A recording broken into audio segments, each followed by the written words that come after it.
तो वृश्चिक राशि के लोगों के लिए जरूर यह जो साल है, यह साल आपके लिए एक मैनेजेबल साल रहने वाला है। अगर देखा जाए कि मूल रूप से साल 2026 की थीम कैसी है, क्या अनुभव, क्या स्थिति आपके साथ बन सकती है, तो साल का शुरुआती फेज जो है वह थोड़ा सा परेशानी वाला है। मैंने कहा ना कि मैनेजेबल साल है। इस साल में आपको अपनी बुद्धि विवेक का उपयोग करना पड़ेगा। कब मुझे धन खर्च ज्यादा करना चाहिए, कब मुझे धन पर अंकुश लगाना चाहिए, कब अपनी सेविंग पर ध्यान देना चाहिए, कब मुझे इन्वेस्टमेंट करना चाहिए, कब मुझे इन चीजों में सुधार करना चाहिए, ये सभी चीजें आपको ध्यान रखनी पड़ेगी। शुरुआती 6 महीने अपने आप को थोड़ा सा नियम में चला करके रखिए, मैनेजेबल अपने खर्च को रखिए। अपने पारिवारिक स्थितियों में जितना आवश्यकता हो उतना ही धन इन्वेस्टमेंट करिए, जितना हो उतना ही अपने शौक पूरे करने पर धन लगाइए, जितना हो उतना अपने मेहनत पर ध्यान दीजिए, अपने कार्य पर ध्यान दीजिए। ऐशो आराम की जिंदगी से थोड़ा सा साल के शुरुआत में बच करके रखने की आवश्यकता आपको पड़ेगी।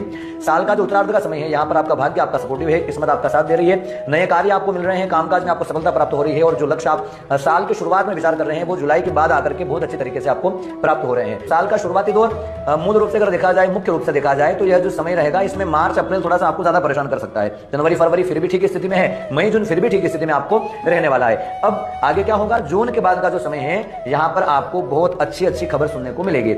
आपके जो काम रुक रहे थे वो काम चल जाएंगे। आप जिन लोगों से पैसा, आपका पैसा कहीं अटक गया था, वो पैसा आपका आ जाएगा। किसी प्रकार के कर्ज से आप परेशान हो रहे थे, वो कर्ज से आप बाहर निकलते हुए दिखाई दे रहे हैं। इन सारी स्थितियों में अगर देखा जाए, करियर वाइज, आपकी व्यापारिक स्थितियों में, आपके काम में, नौकरी पेशे में, तो जून से लगा करके अक्टूबर तक का समय, या फिर यूं कहें कि जून से लगा करके दिसंबर तक का ही समय जो है अच्छा है। शुरुआती दौर जरूर आपकी परीक्षा कामकाज में करेगा, पर साल का उत्तरार्ध आपको कार्य के क्षेत्र में, फाइनेंशियल ग्रोथ में निश्चित रूप से अच्छा रिजल्ट देकर के जाएगा। इसके अलावा बात करें वृश्चिक राशि के लोगों के लिए कैसा रहने वाला है दांपत्य जीवन का विषय, तो यहाँ पर आप दोनों के बीच में तालमेल तो अच्छा रहेगा। वृश्चिक राशि की महिलाओं के लिए भी हम लोग चर्चा कर रहे हैं कि यहाँ पर आपके पति के साथ अथवा आपकी पत्नी के साथ तो आपका तालमेल अच्छा रहेगा, पर पारिवारिक माहौल कुछ ऐसा बना रहेगा जिससे न चाहते हुए भी आप लोगों को अशांति अनुभव हो जाएगी। लॉन्ग डिस्टेंस रिलेशनशिप जो है वो तो अच्छे से चलेंगे, वहां पर एक अच्छा आकस्मिक रूप से आप देखेंगे कि बहुत अच्छा प्रेम आपका बढ़ता हुआ दिखाई दे रहा है। तो इस मामले में कोई चिंता की आवश्यकता वृश्चिक राशि के लोगों को नहीं है।